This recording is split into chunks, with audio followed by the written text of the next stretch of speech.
क्या दुनिया में कोई इंसान इतना बेवकूफ हो सकता है कि सच में इस थ्योरी में यकीन कर बैठे? इसका जवाब है अफसोस हाँ दोस्तों।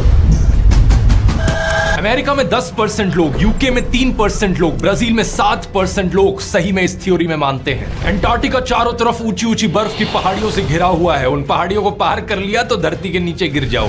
वाह क्या लॉजिक है। इस फ्लैट अर्थ में सूरज और चांद का क्या होता है, रात और दिन कैसे होते हैं, बाइबल और कुरान में फ्लैट अर्थ के बारे में एग्जैक्टली क्या लिखा है। नमस्कार दोस्तों, 28 सितंबर 2002 अमेरिका में रहने वाले 46 साल के माइक ह्यूज एक बड़ा ही अजीबोगरीब वर्ल्ड रिकॉर्ड तोड़ते हैं। पेशे से ये एक लिमोजीन ड्राइवर थे और ये अपनी लिमोजीन में बैठकर एक बहुत ही लंबी छलांग लगाते हैं। स्पेसिफिकली कहा जाए 103 फीट लंबी छलांग। एक 3000 किलो की गाड़ी में बैठकर इतने लंबे डिस्टेंस तक जंप करना, ये वर्ल्ड रिकॉर्ड बन जाता है लॉन्गेस्ट लिमोजीन रैंप जंप का। लेकिन माइक यहां नहीं रुकते। 12 साल बाद 2014 में ये अपने खुद के गैराज में बनाए हुए एक रॉकेट के जरिए हवा में 1300 फीट ऊपर तक जाते हैं। ये रॉकेट जब क्रैश करता है तो इन्हें चोट भी लगती है, लेकिन अभी भी इनका मन नहीं भरा था।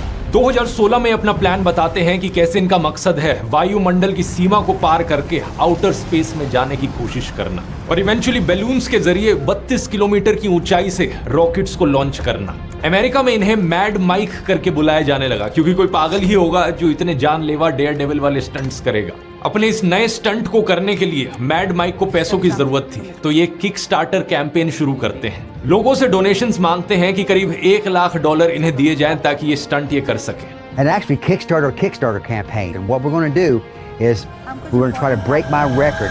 लेकिन अनफॉर्चुनेटली लोगों को इनके प्लान में ज्यादा इंटरेस्ट था नहीं। ये सिर्फ $310 इकट्ठे कर पाते हैं। सिर्फ 2 लोग इन्हें पैसे डोनेट करते हैं इस चीज के लिए। पर कुछ समय बाद माइक कुछ ऐसा कह देते हैं जिसकी वजह से अचानक से हजारों डॉलर्स की डोनेशंस इनके पास आने लग जाती हैं। ये कहते हैं कि ये साइंस वाइंस जैसी चीजों में ज्यादा विश्वास नहीं करते, सिर्फ जो आंखों से दिखता है उसमें यकीन करते हैं। ये कहते हैं कि स्टंट को करने के पीछे इनका असली पर्पस है अंतरिक्ष की ऊंचाइयों में जाकर ये देखना कि हमारी धरती सही में गोल भी है या नहीं। I believe the world is a different shape than what we were taught in those programming centers, which is called public school system. Now, the edge, which keeps all the oceans in, is a 150-foot ice wall, which is Antarctica. और यही बात इनकी flat earth community के लोगों को बड़ा प्रभावित कर जाती है। माइक सीधा बोल देते हैं कि वो तो फ्लैट अर्थ में विश्वास करते हैं। Now, yesterday, the sun and the moon was in the sky here at the same time, which is not possible. In my belief, on a globe. I don't believe anyone can convince me the world is round because they have no proof. ये सुनकर आप सवाल करोगे दोस्तों, क्या सच में इतने बेवकूफ लोग दुनिया में मौजूद हैं जिन्हें सही में लगता है कि हमारी धरती गोल नहीं है? इसका जवाब है अफसोस हाँ। And the earth is Flat. The earth is flat. My reality, my senses tell me that the earth is flat and stationary. Their earth is indisputably not round. 2021 में किए गए इस सर्वे को देखिए। अमेरिका में करीब 10% पॉपुलेशन ऐसी है जो सही में मानती है कि earth is flat not round. इसमें आप अलग अलग एजेस का ब्रेकडाउन देखेंगे तो जो नई जनरेशन है जेन जी और मिलेनियल्स, वो और भी ज्यादा इसमें यकीन करते हैं। लेकिन ये कंस्पिरेसी सिर्फ अमेरिका तक सीमित नहीं है। यूके में करीब 3% लोग इसमें मानते हैं कि अर्थ फ्लैट है। ब्राजील में करीब 7% लोग, बुल्गारिया में करीब 8% लोग। टूनेशिया के देश में तो एक जियोलॉजी पढ़ने वाली PhD की स्टूडेंट ने एक थीसिस सबमिट करने की कोशिश करी थी कि अर्थ इज फ्लैट। मतलब इतने पढ़े लिखे लोग भी इतनी स्टूपिड बातों को सच मान बैठते हैं। इनफैक्ट ज्यादातर लोग जो इस चीज में मानते हैं, ऐसा नहीं कि वो अनपढ़ लोग हैं, उन्हें पढ़ना लिखना आता है, वो एजुकेटेड भी हैं, यूट्यूब पर वीडियोस भी देखते हैं और अपनी बिलीफ्स को लेकर आर्ग्यू भी करते हैं। लेकिन फिर भी किसी ना किसी कारण की वजह से वो इतने सिंपल फैक्ट को झूठ मान बैठे हैं। आज के वीडियो में आइए दोस्तों इस फ्लैट अर्थ थ्योरी को गहराई से समझते हैं। इन लोगों की राय में आखिर धरती दिखती कैसी है, कुछ फेमस सवाल इस थ्योरी से रिलेटेड, क्या बाइबल या कुरान में ऐसा कुछ लिखा गया है, और आखिर क्या कारण है कि लोग ऐसी बेवकूफी भरी थ्योरी में यकीन कर बैठते हैं।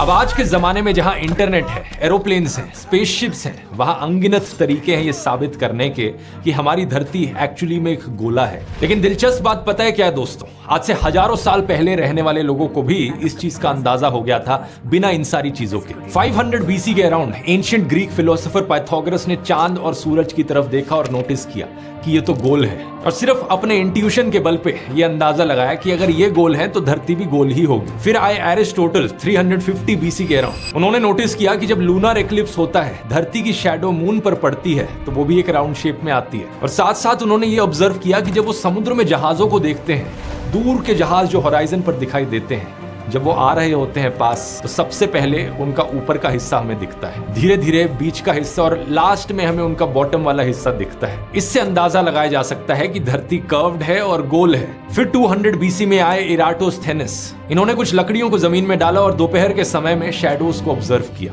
एक लकड़ी को एक जगह रखा और दूसरी लकड़ी को उससे किलोमीटर दूर रखा। दोनों लकड़ियों की शैडोज में थोड़े बहुत डिफरेंसेस थे और इसके बेसिस पर उन्होंने अपनी कैलकुलेशंस करी और अंदाजा लगाया कि धरती का सरकमफ्रेंस करीब 37,500 किलोमीटर और 50,000 किलोमीटर के बीच में होगा। बाद में हमें पता चला कि एक्चुअल सरकमफ्रेंस 40,075 किलोमीटर था। बाद में 1600s में जब तक आइजैक न्यूटन आए, इस चीज को फॉर ग्रांटेड माना जाने लगा था कि धरती गोले की शेप में है और कोई भी इस चीज पर डाउट नहीं करता था। लेकिन 1865 में फिर आता है एक महान आदमी सैमुअल रोबॉटम नाम से, जो लिखता है ये महान किताब zetetic astronomy, earth not a globe. इस किताब को एक क्लासिक माना जाता है आज की फ्लैट अर्थ कम्युनिटी के द्वारा।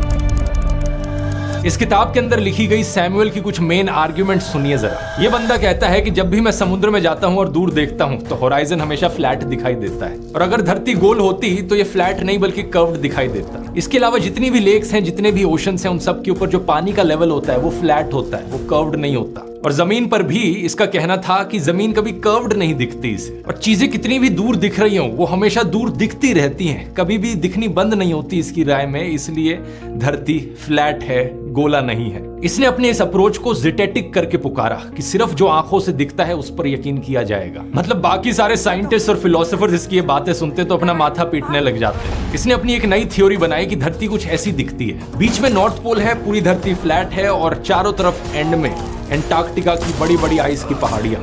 उन पहाड़ियों को पार कर लिया तो धरती से नीचे गिर जाओगे। कुछ फ्लैट अर्थ थ्योरी में मानने वाले लोगों का इसका उल्टा मानना है। वो कहते हैं कि एंटार्क्टिका की जो पहाड़ियां ये कभी खत्म ही नहीं होती, ये एंडलेसली इन्फिनिटली चलती रहती हैं। इस फ्लैट अर्थ में सूरज और चांद का क्या होता है, रात और दिन कैसे होते हैं, इसको लेकर भी एक बड़ा इंटरेस्टिंग मॉडल प्रपोज किया गया है इन लोगों के द्वारा।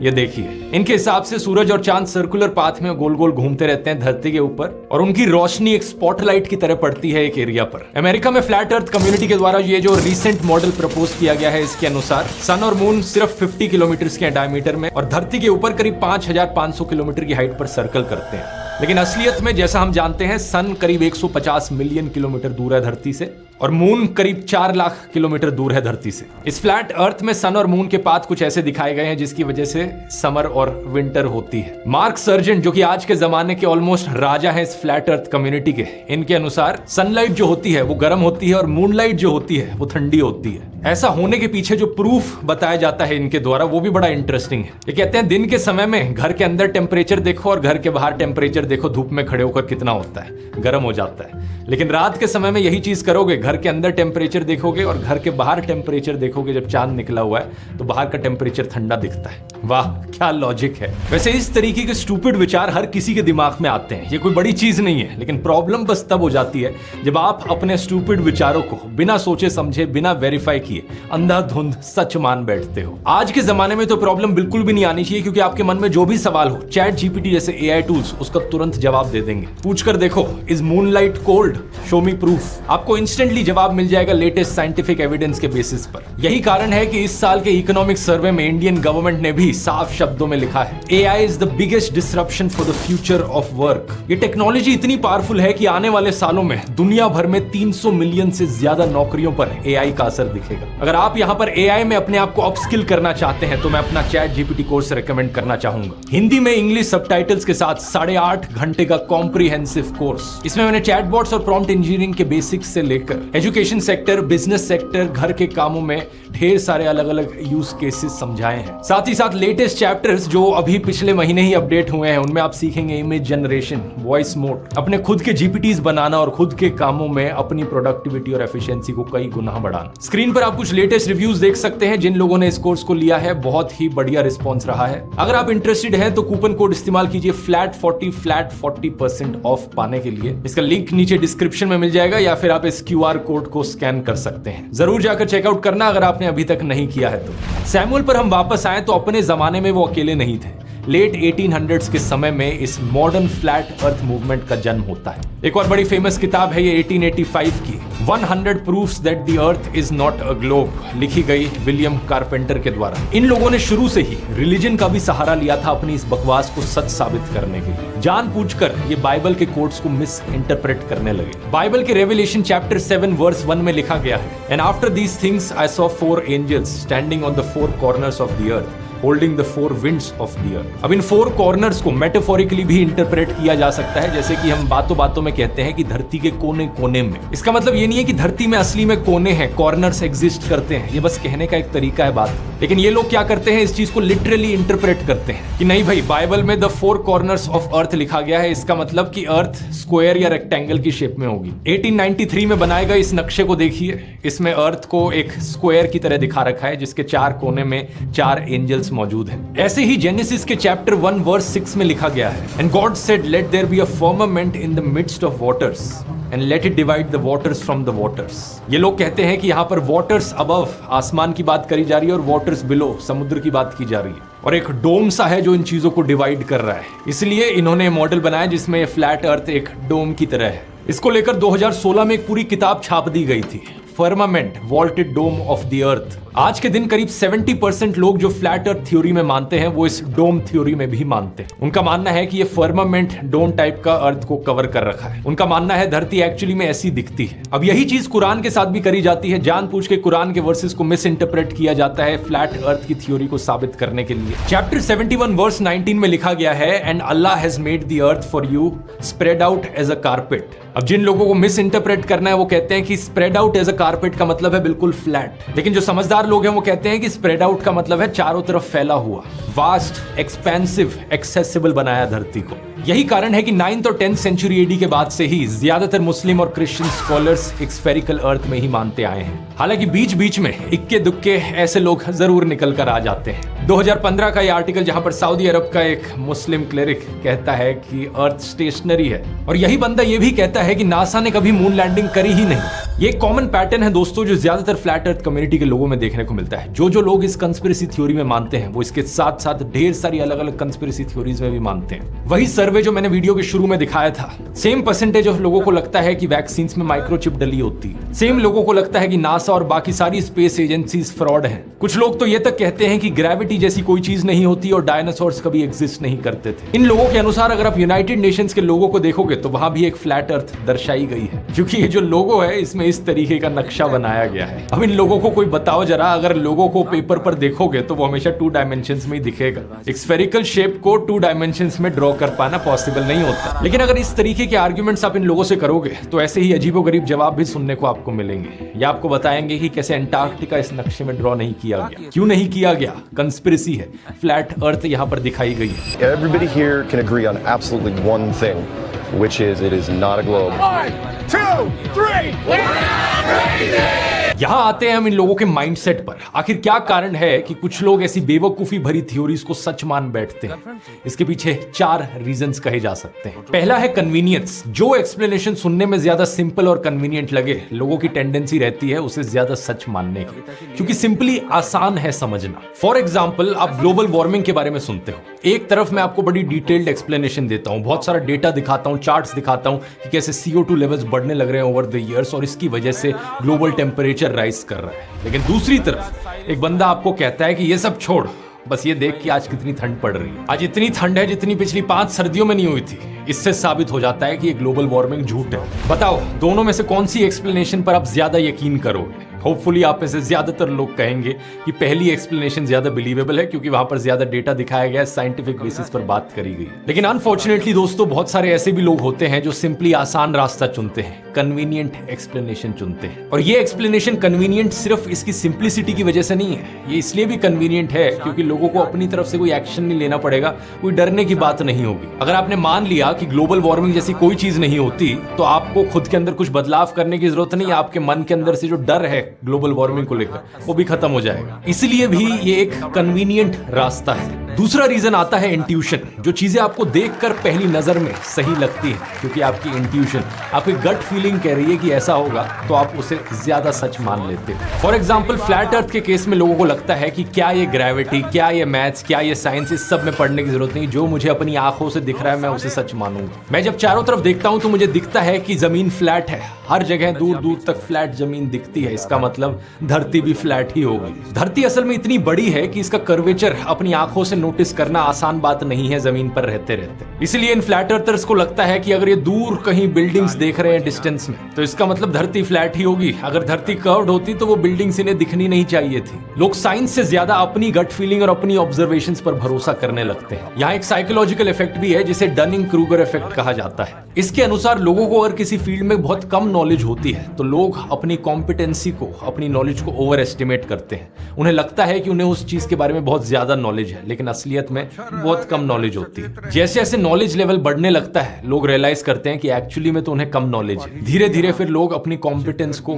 कम देखने लगते हैं, और जब सही मायनों में उनको नॉलेज मिलने लगती है तब जाकर उन्हें रियलाइज होता है कि धीरे धीरे हाँ अब वो नॉलेजेबल है इस फील्ड में। इस चीज को जैसे कि इस ग्राफ में डिपिक्ट किया जा सकता है। फ्लैट अर्थ जैसी कंस्पिरेसी थ्योरीज को फैलाने वाले लोग अक्सर कहते रहते हैं कि आप अपनी रिसर्च खुद करो, अपने खुद के नतीजों पर आओ। अब बात वैसे कुछ ज्यादा गलत नहीं है, खुद की रिसर्च हर किसी को करनी चाहिए, लेकिन इस चीज को जब एक्सट्रीम लेवल पर ले जाया जाता है, अगर आप एक कम समझदार इंसान को कहते हो कि अपनी रिसर्च खुद करो, जिसे रिसर्च करनी ना आती हो, तो वो अपने इंट्यूशन पर रिलाय करने लग जाता है। जो उसे सही लगता है वो उसे सही मानने लगता है। हमें एक बात यहां पर हमेशा याद रखनी चाहिए कि कॉम्प्लेक्स प्रॉब्लम्स और कॉम्प्लेक्स इश्यूज को समझना हमेशा एक कन्वीनियंट और इंट्यूटिव प्रोसेस नहीं होता है। सैमुअल ने जब अपनी 1865 वाली किताब लिखी थी फ्लैट अर्थ को साबित करने के लिए, तो उससे पहले उन्होंने अपना एक खुद का एक्सपेरिमेंट किया था साल 1838 में। यूके में एक ओल्ड बेडफोर्ड रिवर है, छोटी सी नदी है। ये उस नदी पर गए और एक बोट में 3 फीट ऊंचा फ्लैग रख दिया। इस नदी के बारे में खास बात यह है कि ये काफी लंबे स्ट्रेच तक बिल्कुल स्ट्रेट नदी बहती है। तो एक तरफ ये टेलीस्कोप लेकर बैठ गए पानी से 8 इंच ऊपर। इन्होंने कहा अगर धरती सही में गोल है तो मुझे अपने टेलीस्कोप से फ्लैग दिखना बंद हो जाना चाहिए कुछ डिस्टेंस के बाद। 6 मील तक ये इस बोट और फ्लैग को देखते रहे और इन्हें फ्लैग हमेशा दिखता रहा। और ये इन्होंने अपनी सिंपल सी ड्राइंग बनाई जिसके बेसिस पे इन्होंने कंक्लूजन निकाला, क्योंकि मुझे ये फ्लैग दिख रहा था इसका मतलब है कि धरती फ्लैट ही है। अब देखो ऊपर से देखोगे तो इनकी एक्सप्लेनेशन सही लगेगी, लेकिन सैमुअल कन्वीनियंस और इंट्यूशन के पीछे भाग रहे थे। इन्होंने रिफ्रैक्शन नाम के कॉम्प्लेक्स प्रोसेस को अकाउंट में लिया ही नहीं। फ्लैग इन्हें असलियत में इसलिए दिख पा रहा था क्योंकि लाइट रिफ्रैक्ट कर रही थी। स्कूल में आपने पढ़ा है ना कि लाइट जब अलग अलग डेंसिटी से पास करती है, हॉट एयर से कूल एयर पे जाती है तो बेंड कर जाती है। तो इन्हें असली में फ्लैग नहीं दिख रहा था बल्कि फ्लैग की मिराज दिख रही थी। यही चीज रेगिस्तान में बिल्कुल उल्टी होती है। लाइट की रिफ्रैक्शन की वजह से हमें पानी पड़ा हुआ दिखता है, लेकिन असलियत में वो आसमान दिख रहा होता है। इसे भी फेमसली मिराज कहा जाता है। सैमुअल की बुक पब्लिश होने के 5 साल बाद एक और फ्लैट अर्थर थे जॉन हैम्पडन नाम से। उन्होंने साल 1870 में एक शर्त लगाई कि जो भी सैमुअल के एक्सपेरिमेंट को गलत साबित करेगा उसे 500 पाउंड का इनाम दिया जाएगा। उस वक्त के फेमस बायोलॉजिस्ट एल्फ्रेड वेलिस ने इस बेट को लिया और अपना एक एक्सपेरिमेंट डिजाइन किया इसे गलत साबित करने के लिए। वो सेम नदी में गए और इस नदी में एक ब्रिज के ऊपर एक ब्लैक बैंड लगा दिया 13 फीट ऊंची हाइट पर। फिर ये इस नदी से 6 मील दूर गए और एक टेलीस्कोप से देखा इसे। लेकिन इस बार रिफ्रैक्शन को खत्म करने के लिए इन्होंने एक बीच में भी पोल खड़ा कर दिया। 3 मील का जो मिड पॉइंट था वहां पर भी एक पोल खड़ा कर दिया जिसपे 13 फीट की हाइट पर एक डिस्क लगाई गई और एक 9 फीट की हाइट पर डिस्क लगाई गई। अगर अर्थ फ्लैट है तो इस ब्रिज पे लगा हुआ ब्लैक बैंड इन्हें अपने टेलीस्कोप से दिखाई नहीं देगा, क्योंकि बीच में जो पोल आ रहा है उस पर लगी हुई ऊपर की डिस्क उसे ब्लॉक कर देगी, उसके बिल्कुल लाइन ऑफ साइट में आएगी। लेकिन जब एक्चुअली में इन्होंने देखा तो इन्हें कुछ ऐसा दिखाई दिया। इन्हें ब्लैक बैंड दिख रहा था और उसके ऊपर डिस्क्स दिख रही थी दोनों। ये तभी पॉसिबल हो सकता था जब धरती में एक कर्वेचर हो, जिसकी वजह से डायग्राम कुछ ऐसा दिखेगा। बीच वाले पोल पर लगी दोनों डिस्क्स उन्हें अपने ब्लैक बैंड से ऊपर दिखी। हालांकि इन्होंने शर्त जीत ली, लेकिन उस बंदे ने इन्हें कभी पैसे नहीं दिए, क्योंकि उसने कहा कि इस पर कोई रिटन एग्रीमेंट नहीं हुई थी, बहाना मार के भाग गया। यहां पर आता है हमारा तीसरा रीजन दोस्तों, क्रिटिकल थिंकिंग। ज्यादातर लोग जो ऐसी कंस्पिरेसी थ्योरीज में यकीन करते हैं वो या तो अपनी क्रिटिकल थिंकिंग स्किल्स का इस्तेमाल नहीं करते या फिर उनमें क्रिटिकल थिंकिंग नाम की चीज होती ही नहीं है। क्रिटिकल थिंकिंग का एक्चुअली में मतलब क्या है? कि अपने सोच विचारों को हमेशा एक क्रिटिकल नजरिए से देखो। अगर आप अपनी रिसर्च करके किसी कंक्लूजन पर रीच कर रहे हो तो एक बारी अपने आप से सवाल करके देखो कि क्या कुछ और भी हो सकता है यहाँ पर, किसी चीज को आपने मिस आउट तो नहीं कर दिया। चीजों को मल्टीपल पर्सपेक्टिव से देखो और क्या पॉसिबिलिटीज हो सकती हैं इस केस में। अपने आप से हमेशा अपने विचारों के बारे में सवाल करो। अगर आप ऐसा सोच रहे हो तो क्यों सोच रहे हो? क्या जब आपने अपनी राय बनाई है किसी चीज के ऊपर वो अपने इनहेरेंट बायस की वजह से तो नहीं बनाई? हमेशा अपने आप से सवाल करना जरूरी है, जो कि अगर सैमुअल करते तो अपने एक्सपेरिमेंट में कमियां ढूंढ पाते। अगर वो सही में अपने एक्सपेरिमेंट पर इतने अड़े हुए थे तो अपने एक्सपेरिमेंट को अलग अलग पर्सपेक्टिव से अलग अलग तरीकों से दोहराने की कोशिश करते अपने कंक्लूजन को सॉलिडिफाई करने के लिए। लेकिन प्रॉब्लम क्या आ जाती है, ये चीज करना कन्वीनियंट नहीं है, बहुत झंझट है, कॉम्प्लेक्सिटी है। अगर आप अपने आप से सवाल करोगे, अलग अलग पर्सपेक्टिव्स देखोगे, आसान यही है कि जो भी पहला इंट्यूशन आपके मन में आ रहा है उससे यकीन कर लो बिना क्रिटिकली सोचे। जो लोग ऐसी कंस्पिरेसी थ्योरीज का शिकार बनते हैं वो यही करते हैं। चौथा रीजन है मिसट्रस्ट ऑफ अथॉरिटीज और इंस्टीट्यूशंस, और ये वाला बड़ा इंटरेस्टिंग है क्योंकि एक तरफ ऐसे लोग ब्लाइंड बिलीफ रखते हैं कंस्पिरेसी थ्योरीज में, लेकिन दूसरी तरफ इनके अंदर ब्लाइंड स्केप्टिसिज्म भी होता है दूसरी साइड के लोगों को लेकर। फ्लैट अर्थर्स को अगर आप कहोगे कि देखो नासा ने फोटो खींच कर दिया धरती की, ये यकीन ही नहीं करेंगे क्योंकि ये नासा पर यकीन नहीं करते। इन्हें बताओगे कि ये देखो साइंस की किताबों में क्या लिखा हुआ है तो ये कहेंगे कि किताबें सरकार ने लिखी और सरकारों पर भरोसा नहीं किया जा सकता।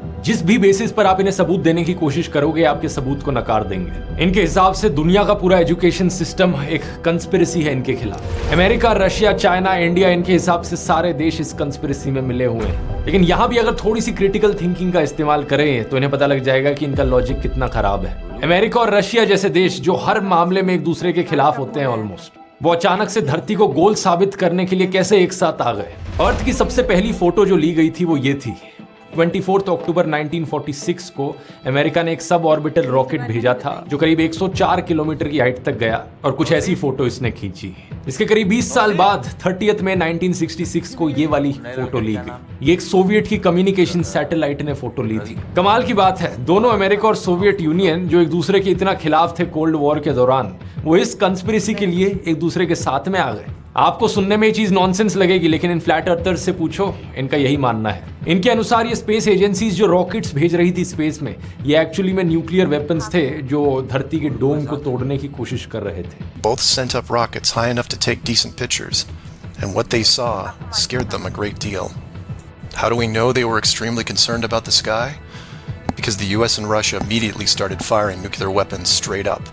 And they kept firing for the next 4 years. सरकार से भरोसा उठना कोई बड़ी चीज नहीं है, लेकिन ये मान बैठना कि हर एक चीज जो सरकार कह रही है, हर एक चीज जो साइंटिस्ट कह रहे हैं, वो सब बकवास है, ये पागलपंती है। और पागलपंती से याद आया, मैड माइक की कहानी पर वापस आते हैं जिसकी बात मैंने वीडियो के शुरू में करी थी। फ्लैट अर्थ को अपनी कैंपेन में यूज करने की मदद से उन्होंने करीब $8,500 कलेक्ट कर लिए थे अपने स्टंट के लिए। 2018 में वो करीब 1,900 फुट तक पहुंचते हैं और इस बार आराम से पैराशूट करके नीचे आ जाते हैं। धीरे धीरे ये अपने गोल की तरफ आगे बढ़ रहे थे, लेकिन इनकी अगली उड़ान 22 फरवरी 2020 को इनकी आखिरी उड़ान साबित होती है। अपने घर के बनाए हुए रॉकेट में बैठकर जैसे ही ये खुद को लॉन्च करते हैं, इनका पैराशूट फट के बाहर आ जाता है। रॉकेट जब अपनी पीक पर पहुंचकर वापस नीचे आने लगता है तो माइक अंदर ही फंस जाते हैं और कुछ इस तरीके से इनकी बड़ी दर्दनाक मृत्यु होती है। इनके देहांत के बाद इनका असली सच भी सामने आ जाता है कि ये किसी फ्लैट अर्थ थ्योरी में मानते ही नहीं थे। ये सिर्फ एक स्टंट मैन थे जो उठपटांग चीजें करके अपनी बाउंड्रीज को पुश करना चाहते थे। इन्होंने फ्लैट अर्थर होने का नाटक किया ताकि फ्लैट अर्थ कम्युनिटी वाले लोगों को बेवकूफ बनाकर उनसे डोनेशंस ली जा सके। तो खुद ही सोचकर देखो दोस्तों, जिन लोगों को एक स्टंट मैन भी आसानी से चंद पैसों के लिए बेवकूफ बना सकता है, क्या सही में ऐसे लोगों को गुमराह करने के लिए साइंस जैसी कॉम्प्लिकेटेड और सोफिस्टिकेटेड चीज की जरूरत होगी कभी? अगर आप भी कोई ऐसी ही कंस्पिरेसी थ्योरी में विश्वास रखते हैं तो जाग जाइए, इन 4 कारणों पर ध्यान देना शुरू कर दीजिए, नहीं तो पता नहीं कब कल को कोई आकर आपको ऐसे ही बेवकूफ बनाकर चला जाए। कोर्स को डाउनलोड करने का लिंक नीचे डिस्क्रिप्शन में मिल जाएगा, और अगर ये वीडियो पसंद आया आपको तो ये वाला भी जरूर पसंद आएगा जिसमें मैंने बात करी है नील आर्मस्ट्रांग की पहली मून लैंडिंग की। एक और ऐसी घटना जिसको लेकर ढेर सारी कंस्पिरेसी थ्योरीज फैलाई जाती हैं। क्या है वो थ्योरीज और क्या है सच्चाई, यहां क्लिक करके जान सकते हैं। बहुत बहुत धन्यवाद।